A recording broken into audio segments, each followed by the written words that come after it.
हनुमान चालीसा को सिद्ध करने की क्या विधि है। दोस्तों, आज हम आपको हनुमान चालीसा को सिद्ध कैसे करें ये हम आपको बताएंगे। हनुमान चालीसा को सिद्ध करने की विधि बहुत ही सरल है। बहुत से लोग बस हनुमान चालीसा रट लेते हैं और बस बोलते जाते हैं।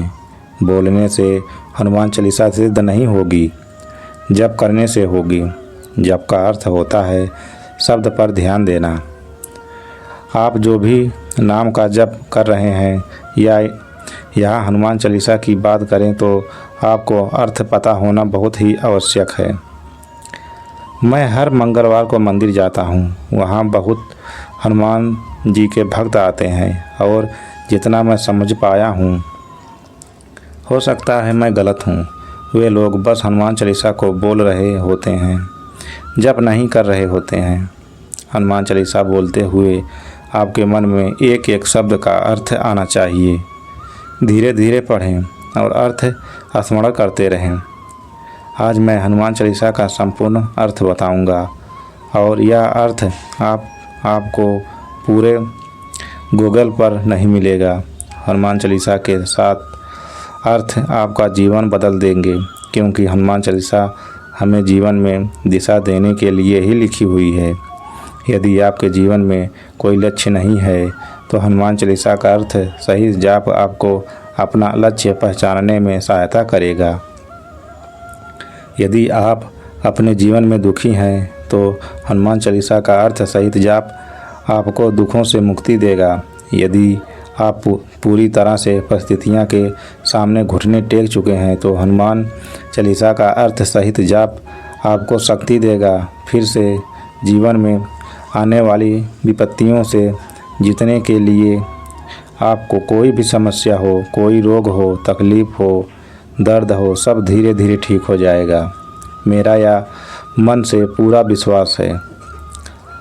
अब आगे कुछ सरल परंतु महत्वपूर्ण जानकारी के बाद मैं हनुमान चालीसा का अर्थ बताऊंगा, जो हनुमान जी के आशीर्वाद से मेरी बुद्धि में आए हैं।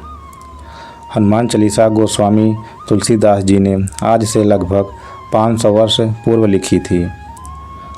हम आपके मन में यह प्रश्न स्वाभाविक ही उठ जाता है जब हम हनुमान चालीसा शब्द को सुनते हैं कि चालीसा का अर्थ क्या है। हनुमान जी के लिए लिखी गई इस स्तुति का नाम तुलसीदास जी ने हनुमान चालीसा ही क्यों रखा? उत्तर बहुत ही सरल है। इस स्तुति में 40 पंक्तियाँ हैं। मैं नीचे जब हर पंक्तियाँ का अर्थ बताऊंगा तो हर एक पंक्ति के साथ पंक्ति संख्या भी वीडियो में दिखाऊंगा। आखिर पंक्ति की संख्या 40 ही होगी। अर्थ को शुरू करने से पहले मैं कुछ और शब्दों पर आपका ध्यान लगाना चाहता हूँ, जहाँ शायद आपका ध्यान चला भी गया हो। एक शब्द है गोस्वामी और दूसरा शब्द है स्तुति। गोस्वामी शब्द का अर्थ होता है जिसमें अपनी इंद्रियों को अपने वश में कर लिया हो। इसमें सबसे प्रमुख इंद्रिय है वासना, स्त्री के लिए आकर्षण। स्तुति शब्द का अर्थ होता है ध्यान लगाना।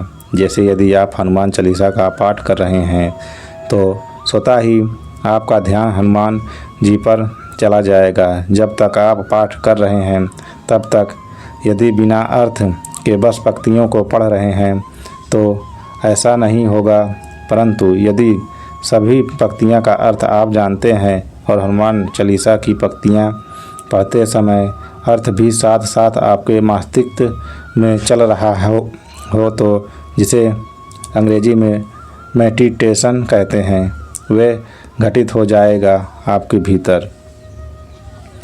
हनुमान चालीसा के अर्थ के साथ पाठ करने से आप यह अनुभव करेंगे कि सच में हनुमान जी आपके साथ हैं। बस अपने कर्म अच्छे रखना और ध्यान रखना कि कर्म मन, वाणी, शरीर तीनों से होते हैं। तो मन में भी किसी प्रकार की कोई गंदगी का प्रवेश मत होने देना। जैसे किसी स्त्री को लेकर गंदे विचार या किसी को धोखा देने का विचार या किसी वाणी से कोई भी गाली या अशब्द का प्रयोग और ना ही शरीर से कोई गलत कर्म करना, जैसे कोई गंदा विचार आ जाए, किसी पर अनावश्यक शारीरिक बल का प्रयोग करना। अब हम हनुमान चालीसा का अर्थ आरंभ करेंगे, पर उससे पहले कुछ आवश्यक बिंदुओं पर ध्यान लगा लेते हैं। हनु शब्द का एक अर्थ होता है हुड्डी और दूसरा अर्थ होता है हनन कर लेना। मान शब्द का अर्थ होता है सम्मान या यश। हनुमान जी पर दोनों ही अर्थ सटीक बैठते हैं। सबसे पहले बात करते हैं कि हनुमान जी का नाम हनुमान कैसे पड़ा। हनुमान जी की हुड्डी यानी जबड़ा थोड़ा विकृत था, इसलिए उनको हनुमान कहा जाता है। हुड्डी विकृत होने के बाद भी हनुमान जी सुंदर ही दिखते थे। विकृत हुड्डी उनकी सुंदरता को और निखारती ही थी, जिस वजह से हनु शब्द के आगे मान जोड़ दिया गया। हनुमान जी में अतुलित बल, बुद्धि और विद्या थी, पर फिर भी उनके अंदर अहंकार नहीं था। इस प्रकार हनुमान जी का नाम हनुमान इसलिए भी पड़ा क्योंकि उन्होंने अपने अहंकार का हनन कर लिया था, यानी बल, बुद्धि और विद्या होने के बाद भी हनुमान जी में 1% भी घमंड नहीं था। ये कोई साधारण बात नहीं है, जिसमें शरीर में बल भी हो, बुद्धि भी तेज हो और जिसके पास किसी भी कार्य को करने की विद्या भी हो, यानी तीनों सर्वोत्तम गुण एक ही मनुष्य में हो, तो क्या ऐसा हो सकता है कि उस मनुष्य में आकर ना हो। और जो अपने अहंकार को समाप्त कर देगा, उसका समाज में मान तो होगा ही।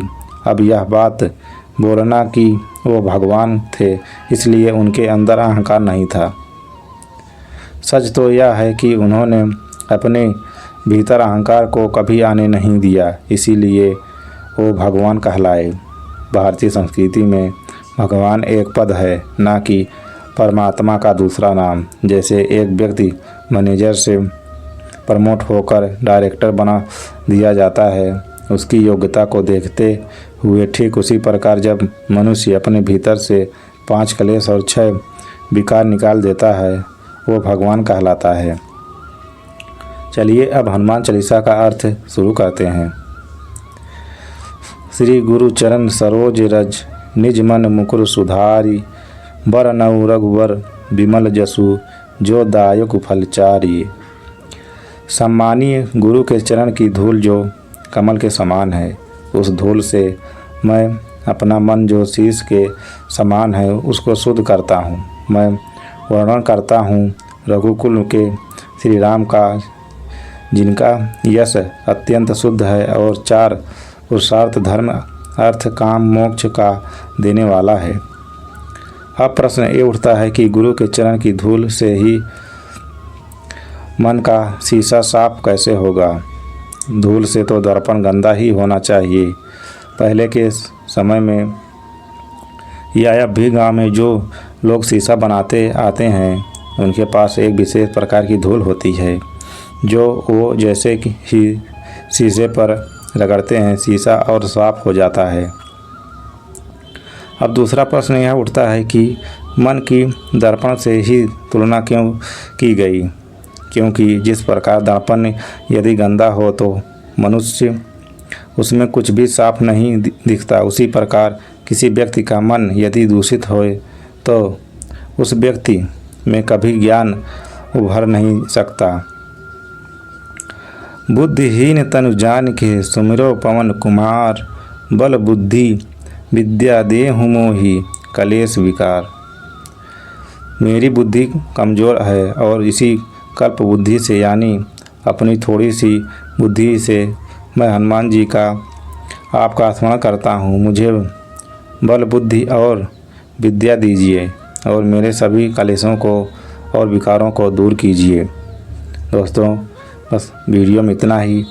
अगला पार्ट अगले वीडियो में आपको देखने को मिलेगा। जय बजरंगबली।